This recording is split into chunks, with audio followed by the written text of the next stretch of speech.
오늘 하나님의 말씀은 요한복음 21장 1절에서 14절까지의 말씀입니다.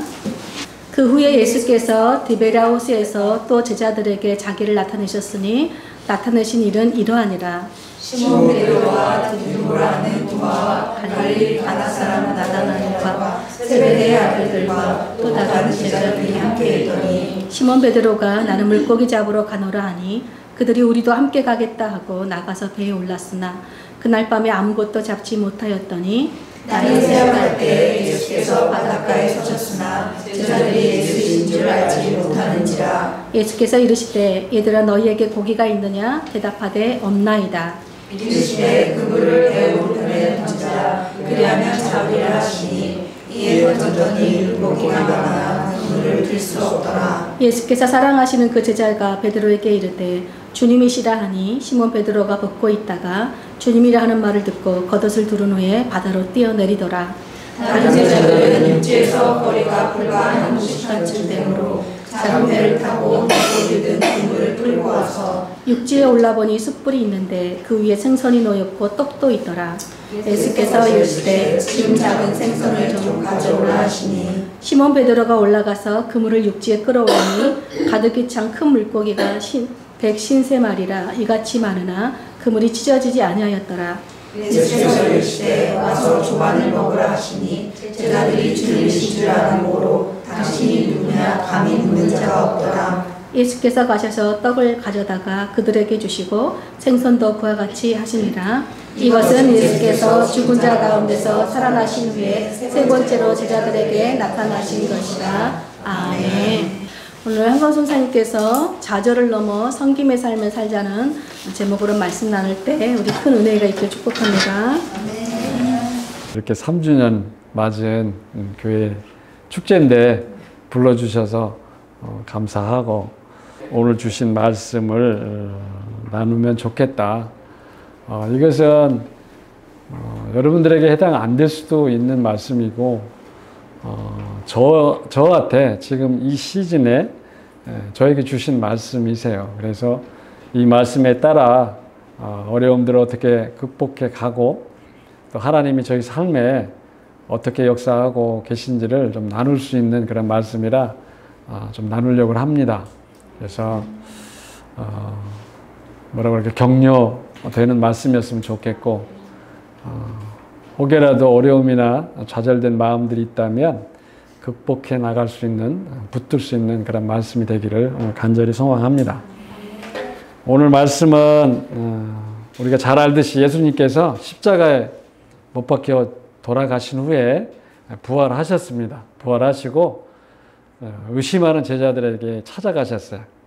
그래서 똑똑똑 두드리시고 벽을 통과하셔서 의심이 많은 도마한테 내 손에 뚫린 이곳에 내 옆구리에 손을 넣어서 확인해 봐라. 이렇게 확증하시고 또 먹을 거를 또 같이 나눠 먹고 또 평안을 빈 후에 일어난 사건입니다. 이렇게 주님께서 제자들에게 부활하셨음을 알리고 힘을 주셨음에도 불구하고 오늘 갑자기 제자 몇 명이 갈릴리 바다에 나타납니다. 마태복음에 보면 가라고 말씀하신 부분도 있습니다. 그러나 갈릴리 바다로 가라고 말씀하신 적은 없습니다. 근데 이들이 갈릴리 바다에 오늘 호숫가에 와 있고 또 더군다나 어두운 밤바다에 고기 잡으러 갔습니다. 이 고기 잡으러 갔다는 의미가 무슨 의미일까? 깊이 다가오는 부분입니다. 왜냐하면 이들의 원래 직업이 고기 잡는 어부들이었거든요. 그런데 예수님을 이미 3년을 따라다녔어요. 그리고 사람 낚는 어부로 부르심을 받은 베드로가 오늘의 주인공입니다. 그가 다시 고기 잡는 현장으로 돌아온 것이죠. 왜 그랬을까? 한번 이 시간에 생각을 좀 머리에 우리 마음에 생각을 해보셨으면 좋겠습니다. 어떤 낙심하는 마음이 있었길래 어떤 마음이 들었길래 다시 고기 잡는 자리로 갔을까? 그리고 밤새 그물을 던집니다. 그물을 던지는데 던지고 거두는데 고기가 없습니다. 던지는데 고기가 없습니다. 그 어두운 호수에 바다라 표현했지만 호수를 베드로가 바라보면서 어떤 심정으로 그물을 건지고 있을까 한번 생각해 보셨으면 좋겠습니다. 밤새 그물질을 하던 베드로가 지금 모르는 게 한 가지 있습니다. 그것은 뭐냐면 소망은 자기 자신에게 없다는 것입니다. 소망은 주님께 있는데 아직 베드로가 무슨 이유 때문에 그 소망을 붙들지 않고 좌절하는 그 마음을 따라 움직이고 있는 것이죠. 혹시 여러분들 안에 이런 경험 없으십니까? 지금 내 삶에 어려움이 닥쳐서 내가 밤바다에 어두운 밤바다에서 빈 그물을 던지는 것 같은 그런 심정을 가진 상황이 계신 분이 계실 수 있습니다. 또 우리가 사랑하는 주님을 만나서 그 제자들이 주님과 따라다니면서 그 벅찬 경험들, 그 사랑들을 받고 내 삶을 주님께 드리겠다고 고백하시던 그런 시절은 없으십니까? 또 우리의 삶의 현장을 떠나서 아예 주님을 위해서 내 삶을 전적으로 드리겠다 결심하셨던 기억들도 있을 수 있습니다. 그리고 우리의 삶의 현장에서 내가 주님의 제자로 살아내겠습니다 라고 우리 마음을 다짐했던 그런 때가 있으실 것입니다. 그런데 혹시 그런 결심과 그런 경험들과 그런 행복과 그런 열정들이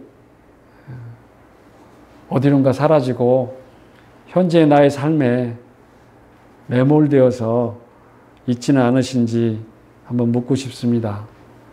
제가 섬기는 과테말라를 이렇게 경험해 갈수록 또 그곳에 계시는 사역자들, 또 성도들, 아이들, 유스애들 이렇게 경험해 갈수록 밤바다에 그물을 던지는 것 같다는 느낌이 들 때가 많습니다.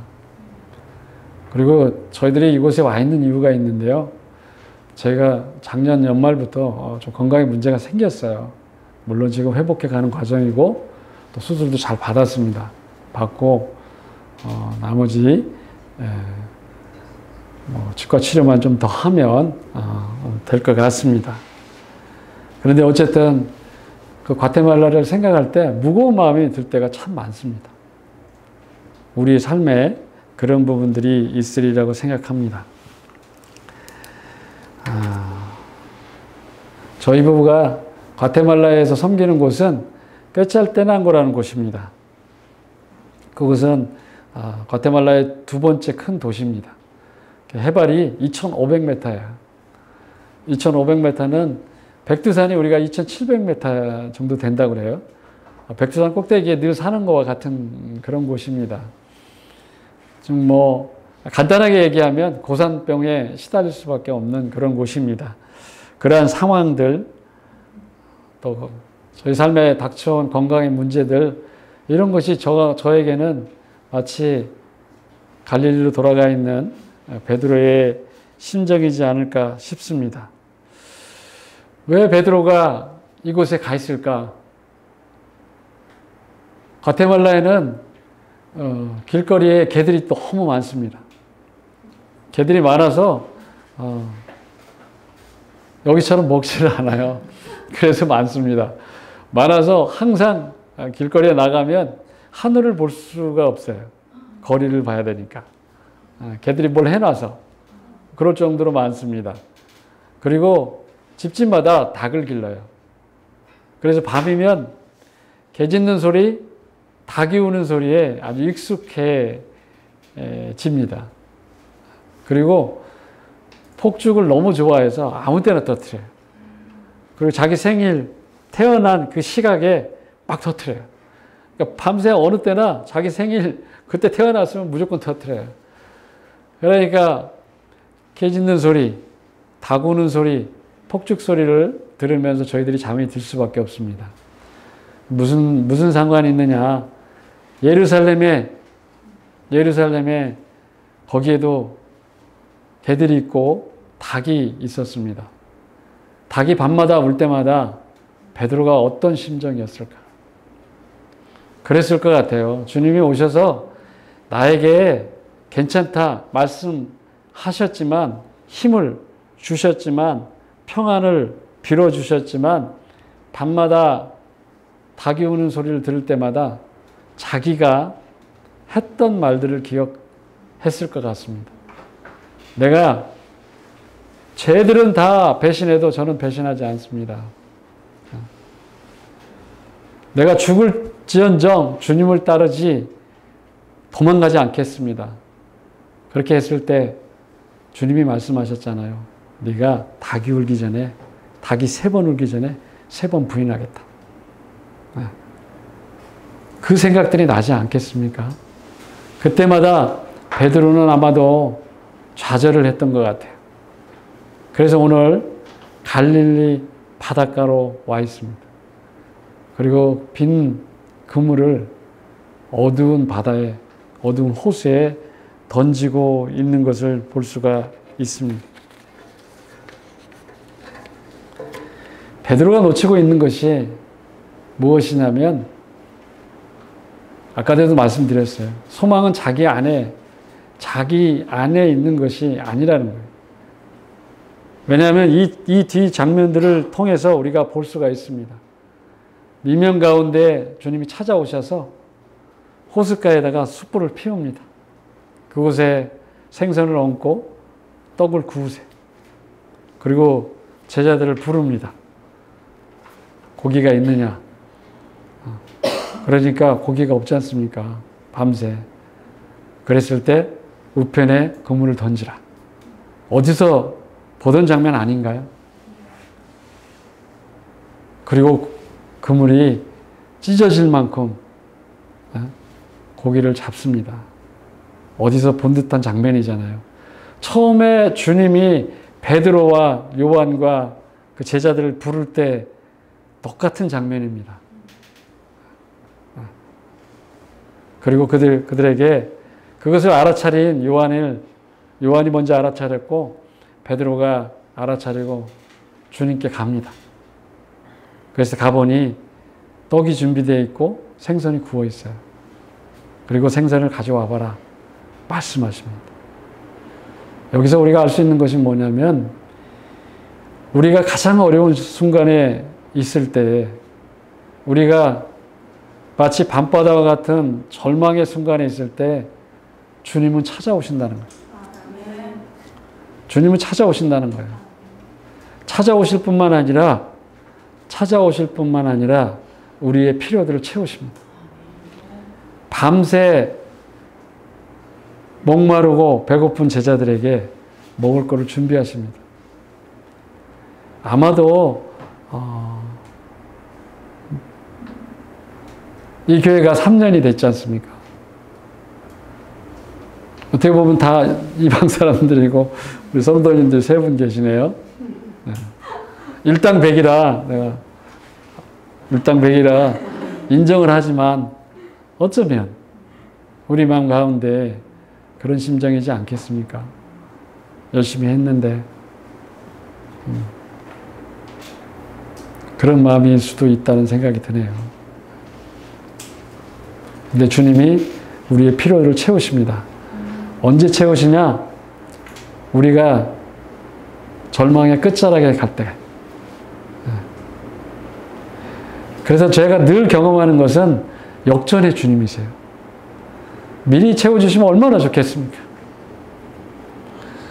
주님, 우리 힘껏 밤새 그물을 던져보고 노력해보고 끝자락에 못하겠습니다. 저에게 힘이 없습니다. 끝인 것 같습니다. 라고 했을 때 그때 주님이 찾아오세요. 미리 찾아오면 좋겠는데 그때 오세요. 왜냐하면 소망은 너에게 있지 않다 라는 걸 보여주시기 위함입니다. 죄송합니다. 제가 좀 발음이 약간 오늘은 좀 뒤틀리는 것 같아요. 예, 혀 밑에를 수술을 했어요. 침샘에서 돌을 꺼냈어요.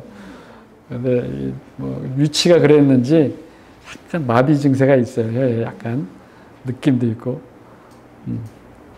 원래 목소리가 카랑카랑하지 않는데 죄송합니다. 오해. 잘 들립니까? 네.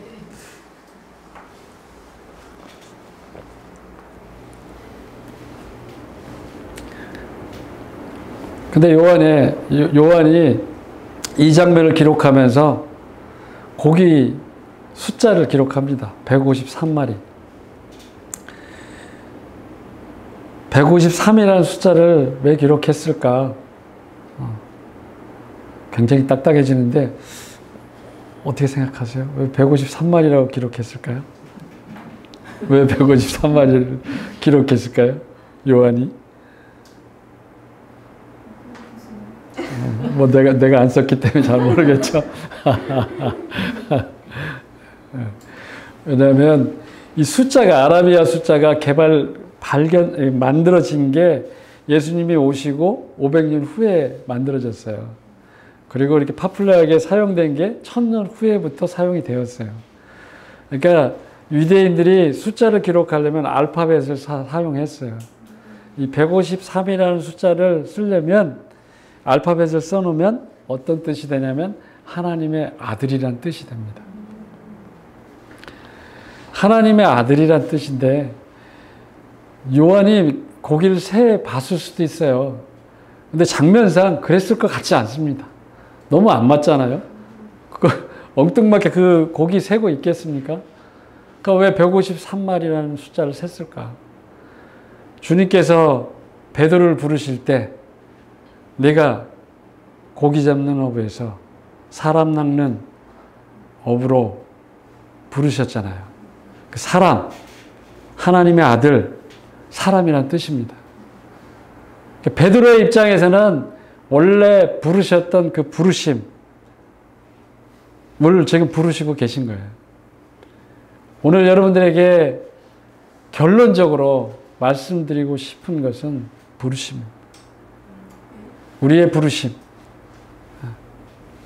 이 교회를, 이 주의 몸을 태동케 하시고 이곳에 두시고 연약해 보이지만 하나님께서 지켜가시는 이 이유는 그 안에 부르심이 있기 때문입니다. 네. 뭐 크게는 열방의 구원을 전하는 거죠. 제자를 삼는 것이죠. 근데 각자에게 부르시는 영역들이 있다는 거예요. 근데 오늘 그물이 찢어지지 않았어요. 첫 번째 부르실 때는 그물이 찢어졌습니다. 우리는 많다. 고기가 많다에 집중할 수 있어요. 근데 이 찢어지는 게 뭐 비슷하지 않습니까? 베드로가 배신을 때리는 장면하고 좀 비슷하지 않습니까? 내가 해보겠다고, 내가 주를 위해 죽겠다고 부르짖는 모습하고 비슷하지 않습니까? 그런데 오늘은 그물이 찢어지지 않았어요. 이 얘기는 오늘 부른 이후에는 네 그물이 찢어지지 않을 거야. 라고 주님께서 말씀해 주시는 거예요. 그 이후에 베드로는 완전히 변합니다. 우리가 알듯이 성령을 받고 더 변하지만 제가 보기에 이 시점을 기준으로 베드로는 완전히 변합니다. 그의 부르심을 붙잡았고 다시 회복의 길을 가게 되는 것이죠. 안식년을 바라보게 되었습니다. 몸이 아파서 과테말라에서 어떻게 치료하지? 막 이렇게 부어서 연말에 이렇게 붓더라고요. 근데 뚫리질 않는 거예요. 여러분들 시기에 내가 아마 여기 계신 분 시기부터 약간씩 한 번씩 1년에 한 번씩 막혔었어요. 그냥 대수롭지 않게 뚫려서 그랬었는데 과테말라로 옮겨간 이후에 이 횟수가 많이 늘어나더라고요. 그리고 연말에 팍 막혔어요. 이렇게 부었어요. 밥을 먹을 때마다 너무 고통스러운 거야. 그리고 뭐 다른 문제도 또 생겼어요. 제가 압도당하는 그런 상황이 오더라고요. 어떻게 해볼 수 없는. 마치 베드로가 이 심정이겠다라는 생각이 들더라고요. 그때 제가 이걸 어떻게 하지? 과테말라의 의료 체계를 믿을 수도 없고 또 그렇다고 지금 캐나다로 돌아가서 불행인지 다행인지 제가 캐나다 시민권자입니다. 그러니까 한국 사람인데 캐나다로 가야 되는 거예요. 캐나다의 의료 체계는 이거 언제 누구를 만날지 1년이 걸릴지 모르겠는 거예요. 근데 한국으로 와야 되겠다 결심을 했어요. 근데 제가 캐나다 시민권자면 여기 오면 의료보험이 없잖아요. 의료보험을 만들 수도 없잖아요. 몇 개월을 6개월인가를 머물러야 되는데 그럴 시간적 여유가 없어 보이고 너무 두려움이 다가오더라고요. 그때 주님께서 이 말씀으로 저를 격려해 주셨어요. 어두운 밤바다에 주님이 찾아오십니다. 여러분들 삶에 어떤 어려움이 있는지는 모르겠어요. 각자마다 있을 겁니다. 그때 주님이 찾아오십니다. 그리고 필요를 채우십니다. 물론 많은 경우에는 내 생각과 다르게 하세요. 그래서 과테말라에서 출발할 때 그런 마음이 주어졌어요. 이 말씀을 보다가 제가 과테말라에서 불려진 이름이 베드로예요. 네. 베드로입니다. 제가 밴쿠버로 위탁하고 선교사로서의 공식 삶의 첫 번째 스텝 미팅 때 예배 때에 주님께서 그러셨어요. 내가 지금부터 너를 베드로라 부르겠다. 싫어했어요. 저는 그때까지 다비드라는 이름을 썼거든요. 데이빗 좋잖아요. 사랑받는 자. 얼마나 좋습니까?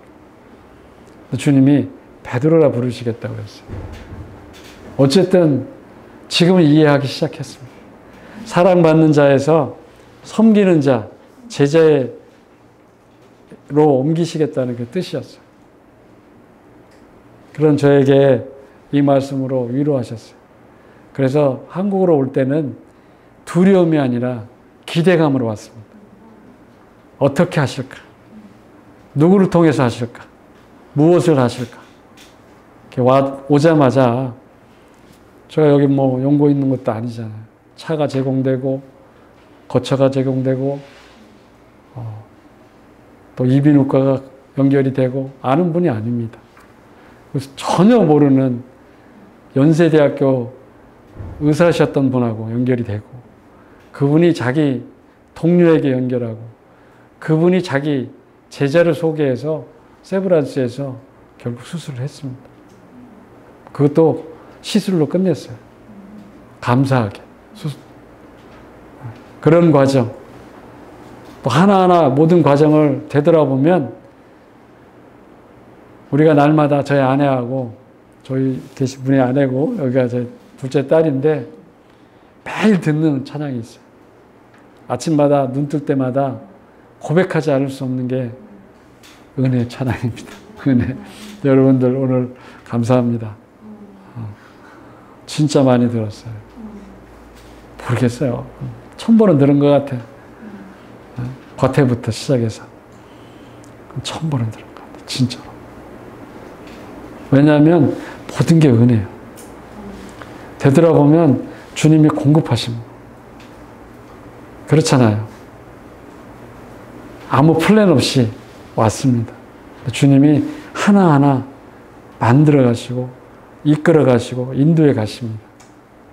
물론 안 그럴 때도 있어요. 우리 삶에.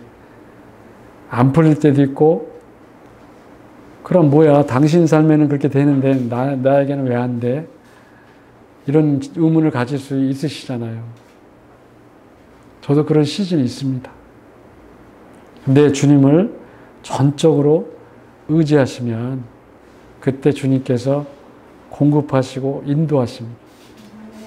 제가 과태에서 밴쿠버를 통해서 왔는데 출발할 때 하나님께서 보여주신 그림이 있어요. 우리 여기 보니까 그 교차로에 가면 신호등이 있잖아요. 직진, 좌회전, 우회전 신호등이 딱 있지 않습니까? 이렇게 표지판, 광고 표지판 같이 이렇게 있지 않습니까? 그 표지판을 보면 어디로 갈지 모르는 거잖아요. 뭐 여러분들 원하면 좌회전, 우회전 할 수 있지만 저에게는 딱 그 심정이었거든요. 그때 하나님이 저에게 말씀하신 게 뭐냐면 네가 결정할 수 없을 때, 네가 어디로 가야 될지 모를 때 눈을 감아라. 눈을 감아라. 그리고 손을 내밀어라. 그러면 성령께서 네 손을 잡을 것이다. 그리고 인도하실 것이다. 그래서 그 말씀 붙들고 왔어요. 진짜로. 이런 경험들은 선교하다 보면 많이 경험하는 것 중에 하나입니다. 우리 생각으로 이렇게 하는 게 맞는데, 뭐 교회는 이렇게 했으면 좋겠는데, 저 사역자는 이렇게 했으면 좋겠는데, 이 사역은 이렇게 했으면 좋겠는데, 그런데 현지 상황은 안 그럴 때가 많습니다. 그럴 때마다 제가 계속해서 배우는 거는 제가 눈을 감는 거예요. 그리고 내 손을 내미는 거예요. 그러면 성령께서 잡으시고 길 인도에 가시는 것을 경험하게 됩니다. 아멘. 회복으로 끝나지 않습니다. 사랑은 사랑을 낳습니다. 배불리 먹인 다음에 주님께서 베드로에게 질문하십니다. 네가 이들보다 나를 더 사랑하느냐? 오늘 읽지 않은 본문 뒷부분입니다. 그 원문에 보면 이 사람들은 이것들로 해석이 될 수도 있어요. 그러니까 이것들에는 가족이 될 수도 있습니다.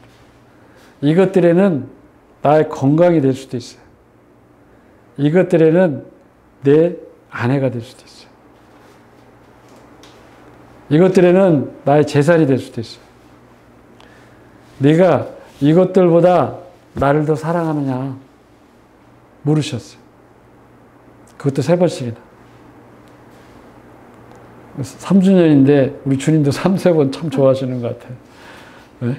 베드로도 3번 배신 때리고 주님도 3번 물으시고 3번 좌절하는 마음, 낙심하는 마음이 있기 때문에 3번 찾아오세요. 네? 오늘 본문 읽었잖아요. 3번째 나타나신 것이다. 3이라는 숫자는 완전한 숫자거든요. 주님이 회복시킬 때는 완전하게 시키세요. 완전하게 시키세요. 그것이 물질이 되든 우리의 건강이 되든 우리의 삶이 되든 주님께서 완전하게 회복하시겠다는 약속의 말씀이시거든요. 제가 하나님을 알고 또 주님을 따르기로 하고 가장 이해하기 어려웠던 말씀 중에 하나가 이 말씀이에요. 우리 수진 자매님이시죠? 수진 자매님 지금 자녀들 여기 둘인가요? 셋.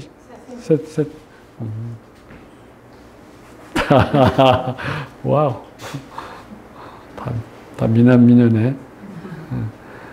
이들보다 주님을 사랑하십니까? Really? 저는 어렵던데.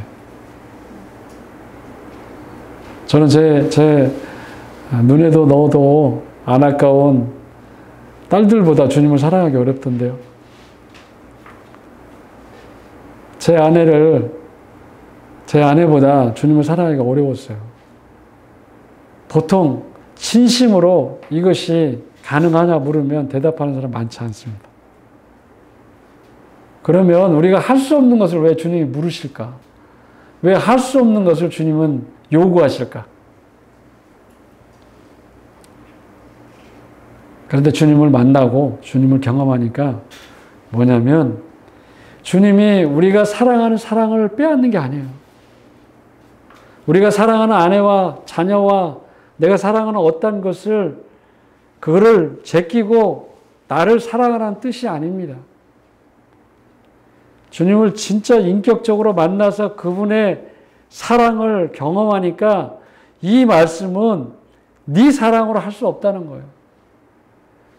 네가 가지고 있는 사랑으로 못해.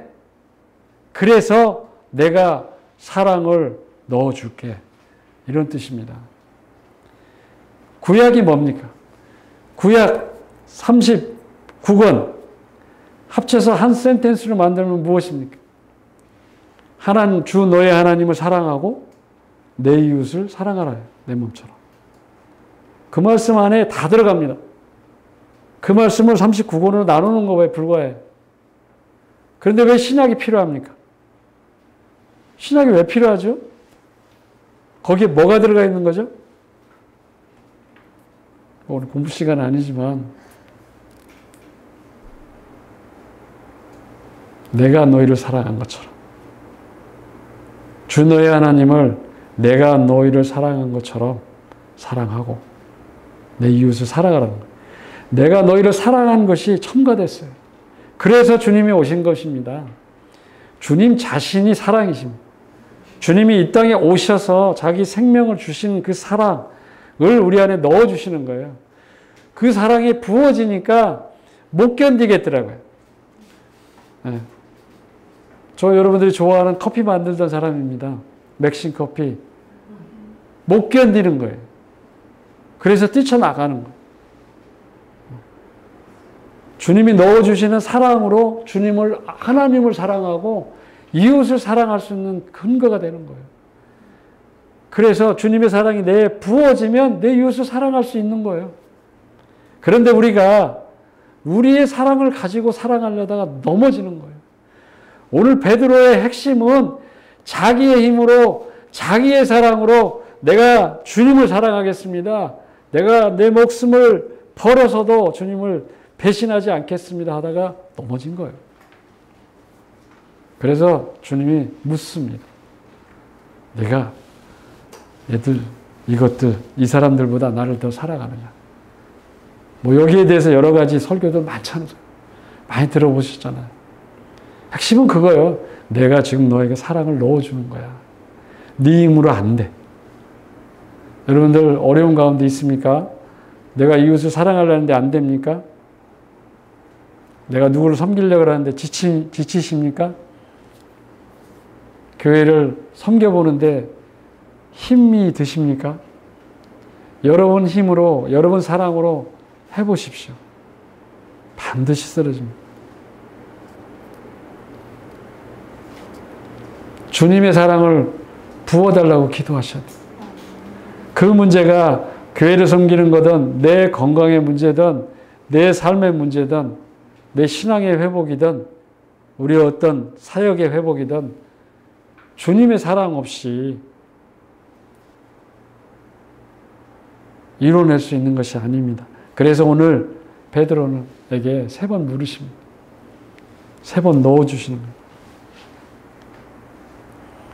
조금 더 하겠습니다. 베드로가 재밌는 질문을 해요. 엉뚱한 질문을 해요.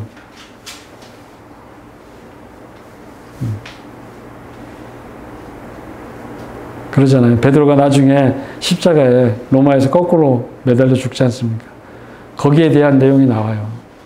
그러니까 베드로가 뭐라고 하냐면 요한을 보면서 쟤는요. 당신이 사랑하는 쟤는 어떻게 되는 겁니까? 그랬을 때 주님이 말씀하십니다. 네가 상관할 바가 아니야. 그리고 너는 follow me. 나를 따르라. 무슨 뜻일까요? 네가 상관할 바가 아니라는 뜻은 야고보는 우리가 수제자, 3명의 제자 중에 하나였던 야고보가 변화산에 가서 천국의 모형을 봤던 야고보가 사역을 시작하자마자 죽어요. 아시죠? 헤롯 대왕한테 순교당합니다. 네? 대부분의 나머지 12명의 제자들이 삶이 어땠을까요? 평탄했을까요? 잘 살았을까요? 부귀영화 누렸을까요? 생명을 잘 끝까지 장수하다 죽었을까요? 아닙니다. 대부분 순교당했습니다. 베드로 로마에서 십자가에 거꾸로 매달려 죽었어요. 사도 요한도 마찬가지. 무슨 뜻일까요? 병들어 죽을 수도 있고 요한처럼 끝까지 장수해서 예수님의 어머니도 모시고 핍박을 헤치고 끝까지 노년에까지 생존해서 요한복음과 계시록을 남기고 자연사했다고 전해집니다. 그럴 수도 있습니다. 그러니까 우리의 생사는 주님께 달렸다는 뜻입니다. 여러분의 생사는 주님께 달렸어요. 여기 죄송합니다. 여기 젊은 세대한테 이런 생사의 문제를 얘기하고 그러는데, 네? I'm sure 생사는 하나님께 달렸어요. 저희들은 물러날 곳이 없습니다. 한국에도 거처가 없고 이제 밴쿠버, 캐나다에도 거처가 없어요. 보장된 게 아무것도 없어요. 캐나다 시민권자지만 연금이 되기 전에 나왔어요. 돌아갈 데가 없어요. 어차피 살아야 돼, 과타말라에서. 주님이 부르실 때까지. 배수의 진을 쳤잖아요. 생사는 주님께 맡기고 삽니다. 생각보다 치안이 좀 그렇습니다. 그래도 생사는 주님께 맡기고 뭐에 포커스를 맞추라 하시면 나를 따르라. 부르심인. 여러분들의 부르심은 무엇입니까?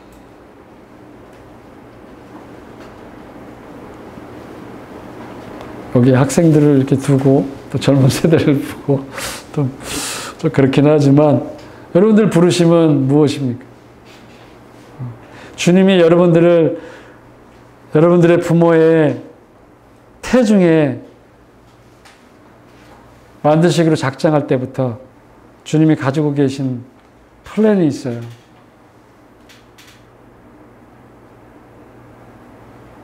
주께서 그대를 향한 플랜이 있어. 인생의 목적이 있다고. 인생의 부르심들이 있어요. 어떤 분들은 가정주부일 수 있어요. 어떤 분들은 각자 부르신 그 지역이 있어요. 어떤 영역이 있을 수 있어요. 저희들처럼 외국에 나가서 선교할 수도 있어요. 교회의 목자로 양을 섬길 수가 있습니다. 그래서 각자의 그 부르심을 붙들어야 된다는 거예요. 생사는 주님께 맡기고 우리 부르심으로 다시 돌아간다는 말씀입니다. 요한복음 21장이 마무리가 됩니다. 주님께서 밤바다에 찾아오셔서 낙심한 제자들에게 다시 한번 격려하시고 위로하시고 필요들을 채우시고 그리고 다시 한번 회복시키시고 끝까지 회복시키시고 원래 주셨던 부르심을 상기시키십니다.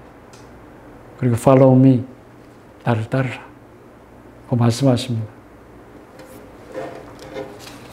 말씀을 맺겠습니다. 오늘 여러분들은 어떤 상황 가운데 놓여 계십니까? 어떤 상황에 있던 폭풍을 건너서 오시는 주님을 바라보시기 바랍니다. 나에게 소망을 두시지 마시고 소망 대신은 하나님께 소망을 두시기를 축원드립니다. 더 나아가서 우리의 필요를 채우시는 그 주님을 경험하시고 잃어버린 양을 치시기 바랍니다. 이 교회에 많은 분들이 왔다 가셨을 수도 있어요. 양을 치는 거는 잃어버린 영혼들을 찾아가는 거예요. 전화 한 번 더 하고 잘 지내냐? 어떻게 지내냐? 전화할 수 있을 거예요. 그래서 이 교회도 많은 양들이 웃음소리가 넘쳤으면 좋겠습니다. 우리의 생사를 주님께 맡기고 각자 부르신 그 부르심에 따라서 살아가시는 아름다운 삶이 또 아름다운 교회가 되기를 간절히 소망합니다. 기도하겠습니다.